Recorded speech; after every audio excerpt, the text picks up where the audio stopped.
Ju ftojmë të ndiqni programin Moment Vendimtar me Dr. David Jeremiah. Ky program shpall fjalën e pandryshueshme të Perëndisë tek individët dhe familjet që jetojnë në një botë që ndryshon çdo ditë. Dr. David Jeremiah është themeluesi i shërbesës ndërkombëtare radiofonike dhe televizive Moment Vendimtar. Në 4 dekada të mësimit të fjalës Perëndisë, Dr. Jeremiah ka shkruar shumë libra, ndër më të njohurit janë Çfarë po ndodh në botë, Armagedoni ekonomik që po vjen, Perëndia nuk të ka harruar. Të kuptojmë 66 librat e Biblës. Mësimi i shëndosh biblik është thelbi i shërbesës së Dr. David Jeremiah. Ndaj mos u misni asnjë nga programet e tij. Përpara disa vitesh, një grua misionare me emrin Trula Kronk shkroi një libër me titull Mbi mal, plaj apo det. Dhe në këtë libër ajo fliste për historinë e një vajze të vogël që i shkoi për vizitë një mbrëmje dhe qëndroi pak më gjatë aty. Ra errësira dhe ajo kishte frikë që të kthehej në shtëpi. Dhe Trula i shpjegoi vajzës së vogël se nuk kishte pse të kishte frikë.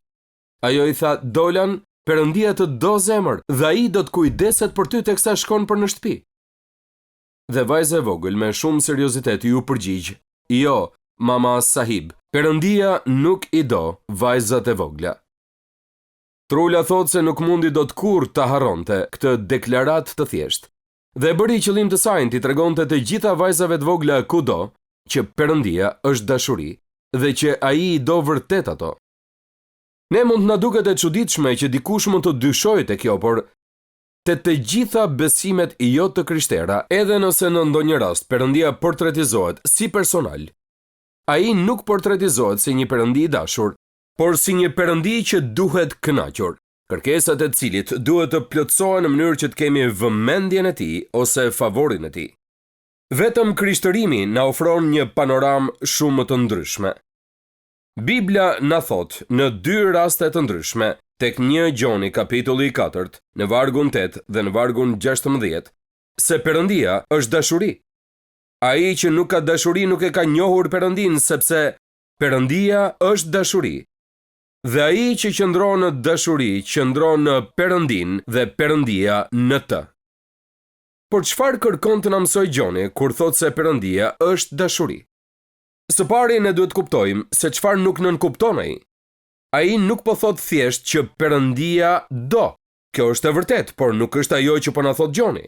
Jo, Gjoni këtu po na thot se dashuria është vetë thelbi i natyrës morale të Perëndis. Ai po na thot se vetë Perëndia është dashuri dhe që dashuria nuk është thjesht një nga atributet e tij, por që dashuria është ajo që ai është. Perëndia përkufizon atë që është dashuria e vërtet dhe ai është burimi i gjithë dashurisë së vërtet. Ashtu si Trula Kronk, unë kam përgjegjësinë që t'ju them se Perëndia është vërtet dashuri dhe që ai ju do ju. Por çfarë do të thotë kjo saktësisht? E dini, ka po aq përshtjellim për dashurinë sa çka edhe për natyrën e Perëndis.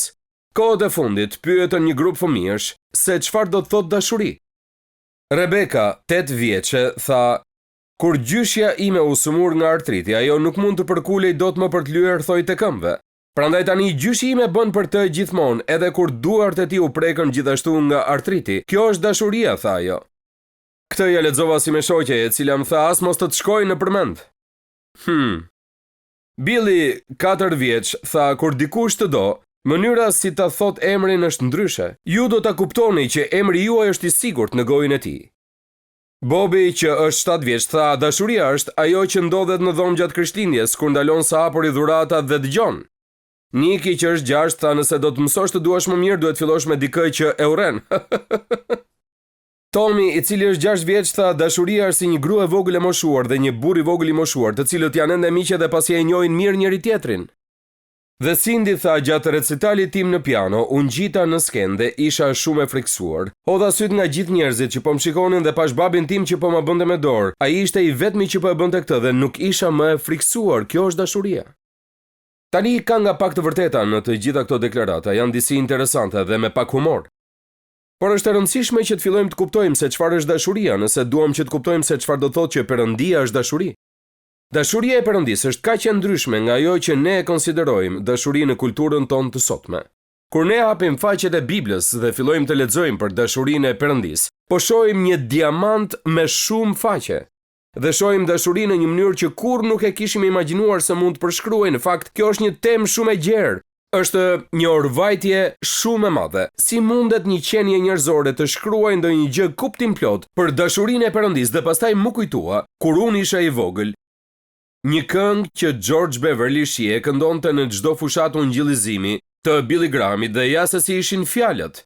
Sikur me bojën që oqeanet mbulon, e në pergamen sa qielli vazhdon, me çdo pend një pen të bëjmë, e të gjithë ne të fillojmë të shkruajmë, s'do të mundim dot dashurinë e Perëndis ta përshkruajmë, oqeanet do të mbeteshin thatë, s'do të arrinte asnjë pergamen sa qielli i gjatë.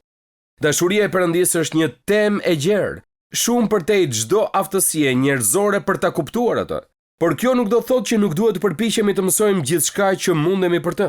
Prandaj gjatë kohës në vazhdim duhet t'ju tregoj disa gjëra që kam mësuar për dashurinë e Perëndis. Disa prej këtyre gjërave mund t'i dini tashmë, por disa të tjera mund t'ju vijnë si surprizë. Pikë së pari, Bibla na mëson se dashuria e Perëndis është e pashkak.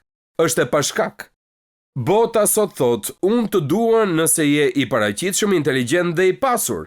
Unë të dua nëse ke një arsimim të mirë, një punë të mirë dhe shumë lidhje. Të dua nëse prodhon shumë, nëse shet shumë, nëse blen shumë. Ka shumë nëse të fshehura në dashuritë e botës sot. Pra këto nëse na sklavrojnë dhe është e pamundur që të arrijmë pritshmëritë e tyre. Prandaj dashuria e botës është dhe gjithmonë do të jetë e kushtëzuar. Por dashuria e Perëndis nuk është e tillë. Perëndia nuk ju do për shkak të ndonjë gjëje që keni ju. Në marrëdhëniet tona njerëzore, ne e duam një njeri tjetër, sepse tek ai njeri shohim diçka që e tërheq dashurinë tonë. Por dashuria e Perëndis për ne është e pashkak, është e panxitur, e pandikuar, është falas, është spontane. Ne nuk mund të bëjmë dot asgjë për ta bërë Perëndin që të na dojë dhe nuk mund të bëjmë dot asgjë që ta ndalojmë atë që të na dojë. Perëndia na do sepse ai ka zgjedhur që të na dojë dhe ai na do sepse nuk mund të bëjë dot ndryshe. Perëndia është dashuri. Ju nuk mund të bëni dot asgjë që ta bëni Perëndin që t'ju dojë më shumë nga sa ju do tani. As ndonjë arritje më e madhe, as ndonjë bukuri më e madhe, as vlerësime më të mëdha, as nivele më të larta të pjekurisë shpirtërore dhe të bindjes. Asgjë që mund të keni bërë nuk mund ta bëjë Perëndin që t'ju dojë më pak. As ndonjë mëkat, as ndonjë dështim, as ndonjë faj, as ndonjë pendes. Perëndia ju do. Ai gjithmonë ju ka dashur dhe gjithmonë do t'ju dojë. Kur ai shkroi letrën drejtuar Efesianëve, Pali thot kështu: dashuria e Perëndis për ne është sipas pëlqimit të vullnetit të tij. Pse na do ai? Sepse zgjedh të na dojë. Brennan Mannings një herë pyetën për gjën më të rëndësishme që kishte mësuar për dashurinë e Perëndis dhe ai u përgjigj kështu: si njeri unë i dua Brigjet e Jersit, kompozimin me Sia të Hendelit, Krem Karamelin dhe gruan time Roselinën. I dua ato që më duken të pëlqyeshme dhe të rejse. E dua dikë për atë që shoh tek ai ose ajo, por Perëndia nuk është kështu. Perëndia Ati i Jezusit i do burrat dhe gratë, jo për atë që ai shet tek ata, por për ato që ai gjen nga vetja tek ata. Ai i do ata jo sepse burrat dhe gratë janë të mirë, por sepse ai është kaq papërshkrueshmërisht dhe pafundësisht i mirë, sa i do burrat dhe gratë edhe në mëkatin e tyre. Jo sepse ai vren ndonjë gjë të pëlqyeshme apo tërheqëse dhe reagon ndaj nesh me hirin e tij, por ai është burimi i dashurisë. Ai vepron, ai nuk reagon. Ai është dashuria pa një qëllim. Dashuria e Perëndis është e pashkak. Mbase jeni nga ata njerëz që jeni rritur duke menduar se duhet të bëni shumë gjëra të mira që Perëndia t'ju dojë, dhe nëse nuk i bënit, nuk do t'ju donte. Mbase ju jeni rritur në një familje ku çdo gjë varej nga performanca që kishit. Mbase kur keni qenë të vegjël, keni dëgjuar nënën t'ju thotë: zemër, nëse e bën këtë, mami nuk do të dojë më. Por ju duhet i hidhni pas krave të gjitha këto nëse doni të njihni dashurinë e Perëndis, sepse dashuria nga Perëndia është e pashkak. Ajo vjen prej tij. Ajo nuk ka të bëj as pak me ju. Dashuria e tij jo vetëm që është e pashkak, por ndërsa studioni Biblën filloni të kuptoni që është edhe shumë e paarsyeshme. Dashuria e Perëndis është e paarsyeshme, që nga fillimi në kopshtin e Edenit nuk kishte asnjë shkak dhe asnjë arsye nga këndvështrimi njerëzor që Perëndia t'i donte Adamin dhe Evën. Nuk kishte arsye që ai të mbulonte mëkatin e tyre me lëkurën e një kafshe të flijuar. As nuk ishte arsye që Perëndia t'i kursente Noeun, djemtë e tij dhe gratë e tyre. Nuk ishte asnjë arsye, nëse çdo qenie njerëzore do të kishte qenë në vendin e Perëndis, do të kishte bërtitur mjaft. Madje shumë herët se ç'mendojmë. Kishte arsye të panumërta që Perëndia t'i kishte ulur perden dramës njerëzore. Por nga ana njerëzore nuk kishte asnjë arsye që ai të vazhdonte pavarësisht dështimeve të parashikuara të gjithëve ne. Për shkak të kësaj ne themi se dashuria e Perëndisë është e paarsyeshme. Dhe Pali kur u shkruan Romakëve e shpreh kështu, sepse ndërsa ishim akoma pa forcë, Krishti vdiq në kohën e tij për të paudhët. Vështirë në fakt se vdes dikush për një të drejtë, mbase ndonjë do të guxonte të vdiste për një njeri të mirë, por Perëndia e tregon dashurinë e tij ndaj nesh, në atë që kur ende ishim mëkatar, Krishti vdiq për ne. Pikërisht këtë bëri Perëndia. Ai vdiq për mua dhe për ju, për të gjithë ne mëkatarët me certifikat dhe armiq të Perëndisë. Por sërish pikërisht në këtë situatë dashuria e tregoi veten, një vepër e shenjtë dhe e paarsyeshme e një njeriu të drejtë që vdes në vendin e njerëzve të padrejtë. Dashuria e Perëndisë është e pashkak dhe e paarsyeshme. Dhe është e pamarim. Dashuria e Perëndisë është pamarim. Biblia na thot se Perëndia është dashuri. Biblia na thot që Perëndia është i përjetshëm gjithashtu. Prandaj nëse ai është dashuri dhe ai është i përjetshëm, atëherë dashuria e tij duhet të jetë e përjetshme. Ai është Perëndia i përjetshëm, ai është Alfa dhe Omega, ai është fillimi dhe mbarimi, ai është ai që është, ai që ka qenë dhe ai që do të jetë. Ai është i plot fuqishëm. Ne të gjithë ndajmë kohën në të shkuar të tashme dhe të ardhme, por Perëndia nuk jeton në këto kategori. Emri i Perëndisë është Unë jam, jo unë isha apo unë do të jem, unë jam. Ai banon në përjetësi, ai është mbreti i përjetshëm. Për të psalmisti thot në psalmin 92 nga mot dhe përjet, ti je Perëndia. Dashuria e Perëndisë është e pafundme, ne nuk mund të bëjmë dot asgjë që ta ndalojmë atë që të vazhdojë të na dojë. Ai na ka dashur që prej fillimit dhe do të vazhdojë të na dojë deri në fund. Biblia na mëson se dashuria e tij është e pakufishme. Dikush ka thënë që qendra e Perëndisë është kudo dhe perimetri i tij nuk është askund.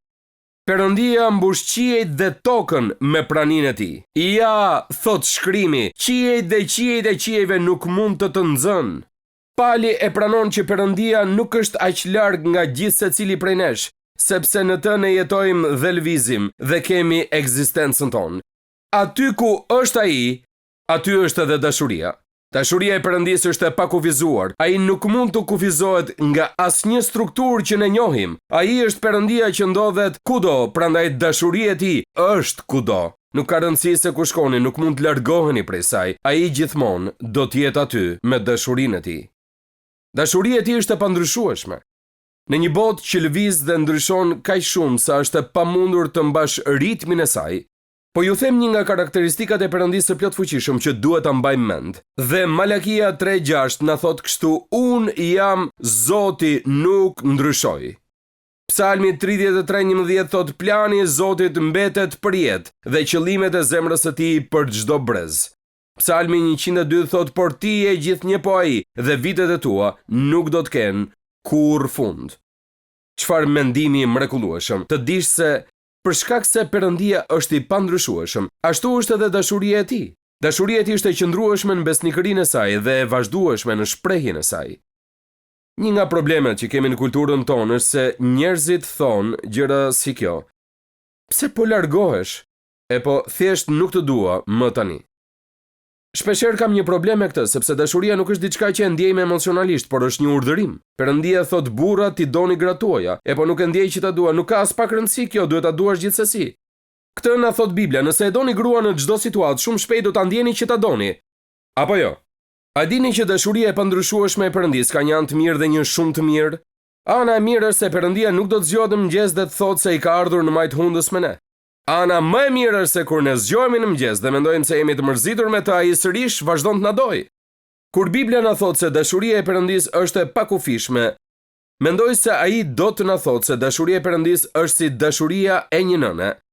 Mbase një nëne si ajo e një historie që kam lexuar, të treguar nga Michael Brown. Ai thot: një mik më tregoi për një djalë që ishte drita e syve për prindrit e tij. Tragjikisht në mes të adoleshencës, djali mori një rrugë të keqe. Ai e la shkollën dhe filloi të rrinte me një shoqëri shumë të keqe. Një natë ai shkoi duke ju marrë këmbët në shtëpi në orën 3 të mëngjesit, plotësisht i dehur. Nëna e tij u ngrit nga shtrati dhe doli nga dhoma e saj. Babai e ndoqi duke menduar se shoqja ishte në kuzhinë dhe mbase po qante, siç kishte bërë dhe në shumë raste të tjera. Por në fakt, ai e gjeti atë pranë shtratit të birit, duke i ledhatuar me butësi flokët e shpupuritura, teksa ai ishte shtrirë i dehur mbi mbulesa. "Çfarë po bën kështu zemër?" e pyeti babai. Dhe nëna ju përgjigj: "Ai nuk më lë që ta dua kur është zgjuar, prandaj duhet ta dua kur është në gjumë. Dhe jam këtu sot për t'ju thënë se Perëndia na do kur jemi zgjuar dhe kur jemi në gjumë, nuk ka rëndësi gjendja ku ndodhemi. Ai kurrë nuk ndalon se na dashurinë. Dashuria e tij është e pashkak, është e paarsyeshme, është e pafundme, e pakufizuar, e pandryshueshme. Më lejoni t'ju them edhe diçka tjetër, është e pandërlikuar. Është e pandërlikuar." Karl Barthi ka qenë teologu më i madh zviceran i shekullit të 20. Ai arriti gjëra të mëdha si teolog. Ai shkroi 13 volume të doktrinës së kishës, një vepër teologjike që përmban më shumë se 6 milion fjalë. Kur Barthi bëri udhëtimin e vetëm për në Shtetet e Bashkuara më 62-shin, mendohet se ai u pyet nga një student që t'i përmblidhte miliona fjalët për Biblën dhe teologjin që ai kishte shkruar. Ndërsa publiku priste që të mahnitej nga ndonjë deklaratë e thellë nga ky teolog, ai tha: "Jezusi më do mua, e di këtë gjë, se Bibla kështu thot për të." Jezusi më do, e di këtë gjë, se Bibla kështu më thot për të.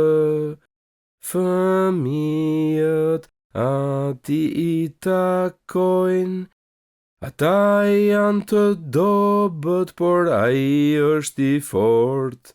Po Jezusi më do, po Jezusi më do, po Jezusi më do, se Bibla kështu thot për të. E dini cili është mesazhi i fjalës së Perëndis? Jezusi më do mua, e di këtë gjë, se Bibla kështu thot për të. Pra dashuria e Perëndis është e pandërlikuar. Prandaj këtu lind pyetja: kë do Perëndia? Nëse Perëndia është dashuri, kë do ai? E po Bibla na thot se ai do birin e tij. A nuk ka kuptim kjo? Në 2 raste, Bibla na thot se Perëndia e shprehu dashurinë për birin e tij, gjatë pagëzimit të Jezusit dhe gjatë shpërfytyrimit të tij, që nga qielli u dëgjuan këto fjalë. Këto fjalë të dashurisë së Perëndis për birin e tij. Ky është biri im i dashur, në të cilin jam kënaqur. Gjëja e parë që mësojmë kur studiojmë në Bibël mbi dashurinë e Perëndis është se ai e do birin e tij. Gjithashtu dim, edhe kjo nuk duhet të çuditës shumicën prej nesh këtu, që Perëndia e do shumë Izraelin. A dini që Bibla na e thot këtë? Dhe kjo na kujton se sa dëshpërimisht kishin nevojë ata njerëz që të njihnin dashurinë e Perëndis, por edhe dashurinë e tij për këtë komb. Bibla na thot se Perëndia e donte Izraelin aq shumë, sa ai përdor një metaforë për ta përshkruar këtë. Ai thot se për sa kohë dielli dhe hëna dhe yjet shndritin në qiell, për sa kohë që qiejt mbeten të pamatshëm dhe themelet e botës mbeten të pazbulueshme, për sa kohë që këto gjëra ndodhin, Perëndia do të vazhdojë ta dojë Izraelin. Perëndia thot, do të tërheq hënën dhe yjet e qiellit përpara se të ndalojë së dashuri Izraelin. Duhet të shkatrohen qiejt, duhet të shkatrohet toka e pahulumtueshme përpara se Perëndia të ndalojë së dashuri Izraelin. Sot ka shumë njerëz që mësojnë se Perëndia nuk ka asnjë plan për Izraelin sot. Nuk dua që të debatoj me ju për këtë, vetëm do t'ju kërkoj që të lexoni me kujdes shkrimin, sepse Bibla na thot që Perëndia e do Izraelin dhe që ai ka një plan për ta. Dhe është në interesin ton më të mirë si komb që të mbajmë mend se ata që e bekojnë Izraelin, Perëndia do t'i bekojë, kurse ata që e mallkojnë Izraelin, Perëndia do t'i mallkojë. Tani më lejoni t'ju them dhe një gjë të tretë. Po vim drejt fundit dhe më lejoni t'ju them edhe diçka. Perëndia i do ata që besojnë në Krishtin. Perëndia ka një dashuri të veçantë për ata që besojnë në birin e tij. Në fakt te Gjoni 17:23 lexojmë këto fjalë: që bota të njohë që ti më ke dërguar dhe që i ke dashur ashtu si më ke dashur mua. Jezusi tha: Perëndi, ti i do të krishterët në të njëjtën mënyrë siç më do dhe mua. Në letrën e tij për Kolosianët, Pauli thotë se ndjekësit e Krishtit janë të zgjedhurit e Perëndisë, të shenjtë dhe të dashur. Perëndia e do birin e tij. Perëndia e do Izraelin. Perëndia i do të gjithë ata që e duan atë. Por sa prej jush e din që gjëja më e rëndësishme që duhet të mbajmë mend është se Perëndia e do botën. Sepse Perëndia e deshi aq botën sa dha birin e tij të vetëm lindurin. Ai e do botën, ai nuk e do botën fizike, tokën dhe qiellin. Ky varg nuk ka këtë kuptim. Ai e do botën e njerëzimit. Biblia na thot te Romakëve 5:8 se Perëndia e tregon dashurinë e tij ndaj nesh në atë që kur ende ishim mëkatar Krishti vdiq për ne. Perëndia e do birin e tij. Perëndia e do Izraelin. Perëndia i do ata që besojnë në Krishtin. Perëndia e do botën. Por më rëndësishmja nga të gjitha, Perëndia ju do juve. Ai ju do juve. Perëndia nuk i do popullsitë. Ai do njerëzit. Perëndia nuk do turmat, ai do njeriun. Ai na do të gjithëve me një dashuri të madhe që nuk ka fillim dhe nuk mund të ketë as fund. A jeni të vetëdijshëm se sa shumë ju do Perëndia? Një vajzë e vogël që ne e njohim të gjithë dhe që ka qenë shumë e suksesshme në botën e spektaklit, më dërgoi një shënim dhe shkruante: askush nuk do ta besonte këtë sepse dukem shumë me vetbesim përpara të gjithëve. Kam fituar çmime dhe lloj-lloj gjërash. Por ajo thot: e kam kaq të vështirë ta besoj që Perëndia më do vërtet. Dhe gjithmonë përpiqem të zbuloj një mënyrë për ta bërë atë të më dojë, sepse nuk e ndjej dashurinë e tij dhe e dini shumë herë kjo është e vërtetë. Nëse rritemi në një familje ku nuk e kemi dashurinë e babait ton, ndonjëherë këtë e përçojmë edhe tek ati ynë qiellor dhe mendojmë se ati ynë qiellor është si ati ynë toksor. Ajo më kujton diçka që e kam hasur gjatë 4 dekadave që kam predikuar ungjillin. Një nga gjërat më të rëndësishme që duhet të dimë në zemrën tonë është kjo: Ati ju do të gjithëve ju.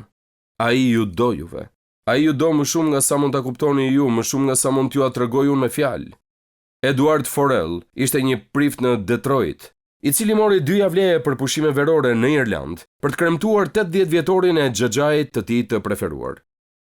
Mëngjesin e ditës së ditëlindjes, Edi dhe xhaxhait i u zgjuan për paragimit, u veshën në heshtje dhe dolën për një shëtitje shumë të gjatë përgjatë brigjeve të liçenit Kirlarni.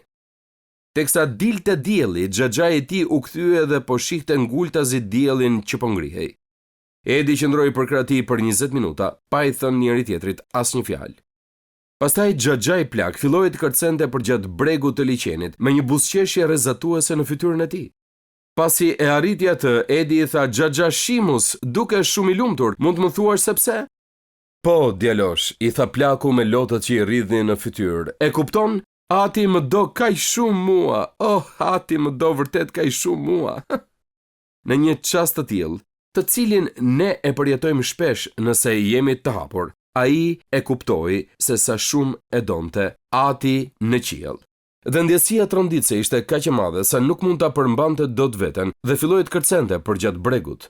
A keni përjetuar ndonjëherë në një çast të tillë? A jeni zgjuar ndonjëherë dhe keni thënë: "Perëndia më do vërtet"?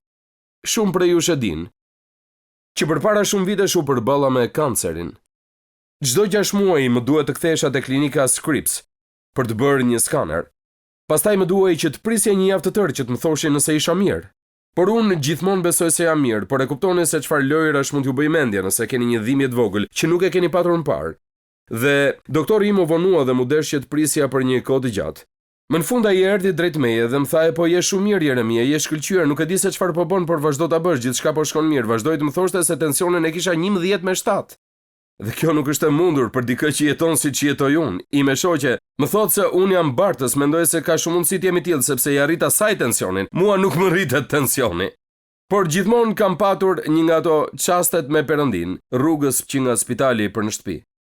Kam krijuar një lloj rutine, ngjitur me klinikën Scripps, është një kafene e vogël dhe aty bëjnë kekun më të mirë me limon që kam ngrënë ndonjëherë, por kur nuk e marr nëse nuk dëgjoj më parë lajmin e mirë. E bëj sa herë që marr lajm të mirë, dje hëngra 2 copa. Por nuk i telefonova Donos për t'i thënë që isha mirë, i thash zemër po ha një kek me limon zemër dhe ajo më tha më sill edhe mua një dhe kështu bëra. Dhe kur e kuptoni se sa i mirë është Perëndia me ju edhe në një situatë të thjeshtë si kjo që na ruan shëndetin, ne ndalojmë për një çast dhe ndihemi të mahnitur. Ai vërtet më do. Perëndia më do mua, më do vërtet. Dhe ai nuk na do vetëm gjatë kohërave të bukura. Jo, Perëndia na do dhe kur na korrigjon, Perëndia na do dhe kur na disiplinon. Perëndia na do ashtu si çdo atë duhet të dojë fëmijët e tij. Nëse sot po më dëgjoni dhe po mendoni nëse jeni në hirin e mrekullueshëm të Perëndis, nëse Perëndia ju do, mund t'ju them me siguri të plotë se nuk ka rëndësi se kush jeni, nuk ka rëndësi se prej nga vini, nuk ka rëndësi se çfarë keni bërë. Perëndia ju do. Ai gjithmonë ju ka dashur dhe do t'ju dojë. Faleminderit që ndoqët mesazhin e sotëm në moment vendimtar. Shpresoj që t'jeni inkurajuar nga fjala e Perëndis dhe që të keni mësuar edhe më shumë se çfarë do thotë të kesh një marrëdhënie me Perëndin ton të dashur. Nëse nuk e keni një marrëdhënie personale me të dhe do të dëshironit të fillonit një të tillë, mund ta bëni këtë sot. Gjithçka që duhet bëni për të marrë dhuratën falas të Perëndis për shpëtimin është që të pendoheni për mëkatet dhe të pranoni Jezus Krishtin si Zotin dhe shpëtimtarin tuaj. Nëse ju e keni marrë këtë hap besimi sot, ju inkurajoj që të lidheni me një shërbes të besueshme apo me një kishë të zonës dhe të tregojeni dikujt për vendimin tuaj. Unë lutem që ju të vazhdoni të rriteni në besimin e ri që sapo keni gjetur. Perëndia ju bekoft. Do të takohemi herën tjetër këtu në Moment Vendimtar. Ndoqët programin Moment Vendimtar me Dr. David Jeremiah. Rikthehemi sërish tek ju javën e ardhshme me një tjetër mesazh për fuqinë e jashtëzakonshme të fjalës së Perëndis, që ndryshon jetën tona përgjithmonë. Deri atëherë, miru dëgjofshim.